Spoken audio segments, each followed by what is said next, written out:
Hi, I'm Cissie Lynch. Welcome to Fearless, helping you have a fearless faith in a compromising culture.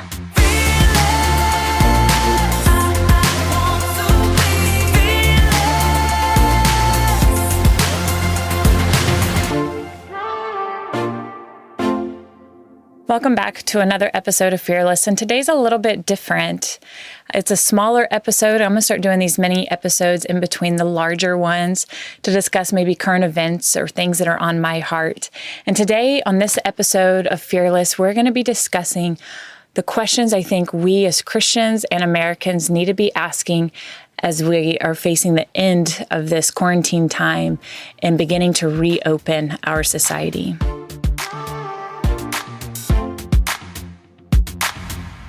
Life is beginning to emerge in our streets and stores.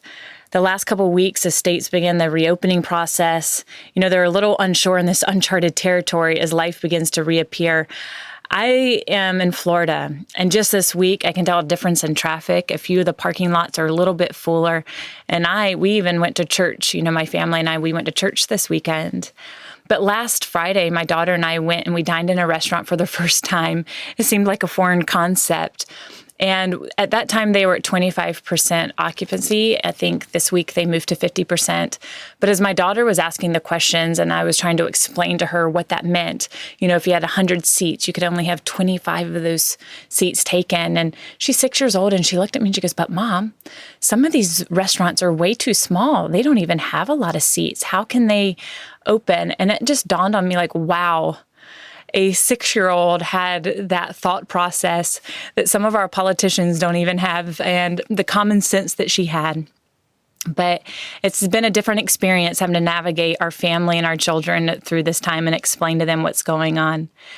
As I've mentioned in the past couple of episodes, and I know everyone listening can agree, there have been some sweet moments, as this global pandemic has changed each of our lives drastically and altered our normal life. This difficult period has brought out, the very best of humanity. And for me, I've loved the unity, especially in the beginning. For the first time in years, we saw, stories of this country coming together and neighbors being neighbors and communities rising to the occasion. And although we were in a crisis, the tenderness in people's care and actions towards one another and the creativity they had to serve one another, it was a welcome change in this country. Our government came at the very beginning and they told us as Americans we had to come together to beat this invisible enemy. And we did. We came together. And although we were facing the unknown with only scary charts and predictions leading the way, they told us we had to stay at home for 2 weeks. And we did it. And those 2 weeks came to an end and we endured it as they pushed that timeline back. But we did it and we did what we were told. And I didn't even realize how long that time had been. I was thinking it was like a month because we've just lost track of time. And I realized no, we're in weeks 9 and 10 of this. And the beauty of the American spirit, we rise together in the challenges and we did what we were told and we flattened the curve. That's what we were told. We had to flatten the curve. We did it and we came together. But after America, doing everything and taking precautions and being diligent, being responsible, despite losing jobs and businesses and the economy going down, we did what we were told and we did it together. But now as states begin to reopen in different phases, there seems to be the big question of government overreach. While some states move forward, others are not. And even though after flattening the curve, it's like they changed the goal line on us. Some politicians still tell us that we can't go to our houses of worship. We're going to remain shut down to July or August or until there's a vaccine or a cure. And you're like, what? When did that ever become of how Americans or the human race has ever operated? Stay indoors until we find a cure? When did that ever become an option to us? They moved the goalpost, and I heard someone use the example of a long flight, and I was thinking of these long international flights I've been on in the past, and it's a 30-hour duration, and by the time you get home, your body is achy, you're deprived of sleep, and you can barely function by the time you walk in your doors. But it's like you're about to land after going halfway around the world. We're going to go around the world one more time.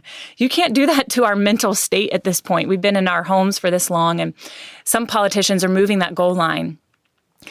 And we are known to push through tough times. As Americans, we push through those. And we are known to take risk. It's not even possible to live in a bubble. I personally fear, for my life, going down Interstate 75, which is outside my house, and I have to trust all the drivers around me who are going 80 miles an hour while they're trying to text and check emails while they drive. I'm at risk every day when I drive down my street or down Interstate 75. There's risk in our lives every day. And although we've seen our country come together and we've had great unity, the divisiveness is settling in again. Is it becoming, the left versus the right again? And people sit on two sides of the debate about moving forward and reopening our country. And I do agree. There are people to extreme on each side. Each side has facts. Each side has some reasons. But however, lives and livelihoods are both important. You can't have life without livelihood, and you can't have livelihood without life. They go together. And we've learned a lot about the virus in the last few months. When it used to be a mystery, we've learned a lot. And we can have strategic ways as the country moves forward to take care of those at higher risk. But the continuation, of this in our economy is just not an option if we're going to survive. And this cannot be the precedent set for every time a virus hits. And I want to ask the question, what do we learn in all of this and these weeks that we've endured and the challenges and the sadness that we've seen, the unity come together? What do we learn from all of this? And we have to ask ourselves that, and I believe in two ways. First, I mean personally, for you who's listening. For you spiritually, what has God taught you and your family during this time? I was just praying the other day, Lord, if I haven't learned personally in my heart what you have wanted me to learn during this unique time in my life, Lord, open my heart, open my eyes, and teach me. And I think of that, when I read Daniel, and Daniel's prayer, it was more of a corporate prayer when he was praying for the sins of his people and his nation. And in Daniel chapter 9, verse 13, it says, as it is written in the law of Moses, all this calamity has come on us. Yet we have not sought the favor of the Lord our God by turning from our iniquity and giving attention to your truth. Has our country, and I'm asking this, when we look at this and all this calamity we have faced, have we turned all of our attention to God's truth?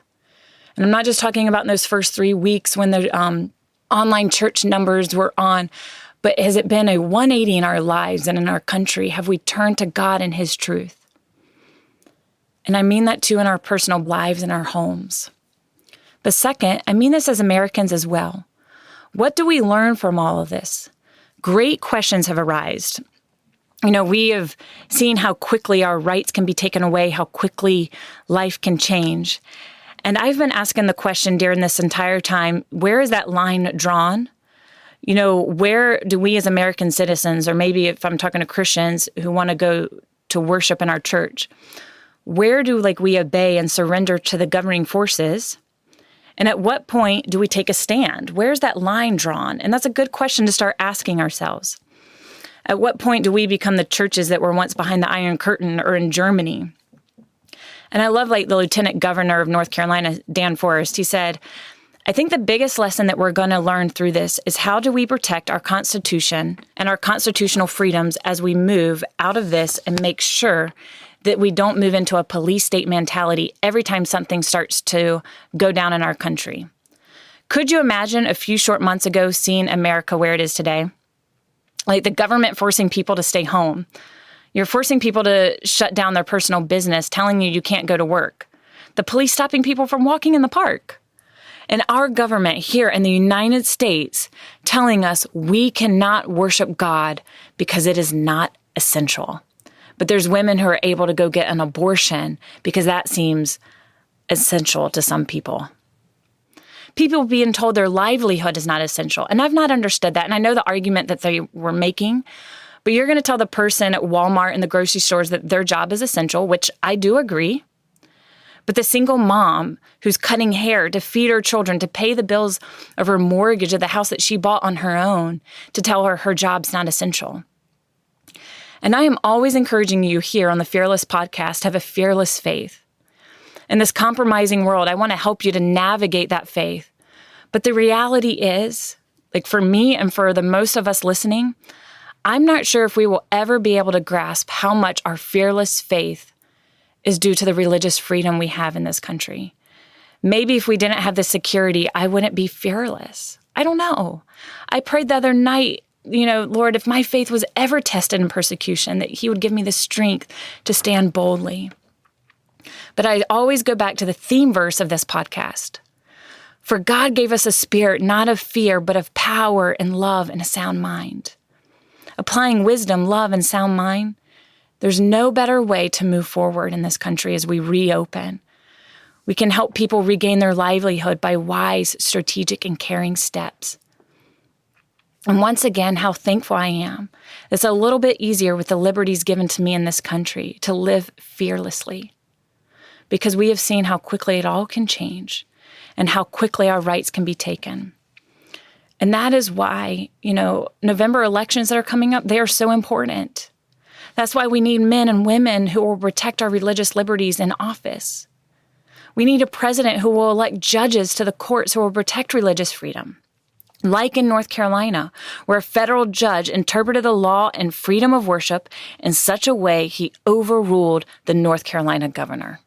And once again, I want to encourage you here on this podcast, stand fearless in your communities. Stand fearless as an American citizen. But most important, stand fearless as Christians, children of God. We are able to stand fearless because we know who sits on the throne, the King of Kings and the Lord of Lords. And how glorious is that?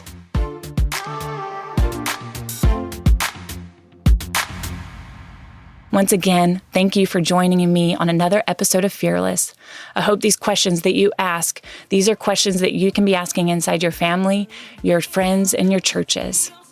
Thanks for listening. I'm Cissie Graham Lynch.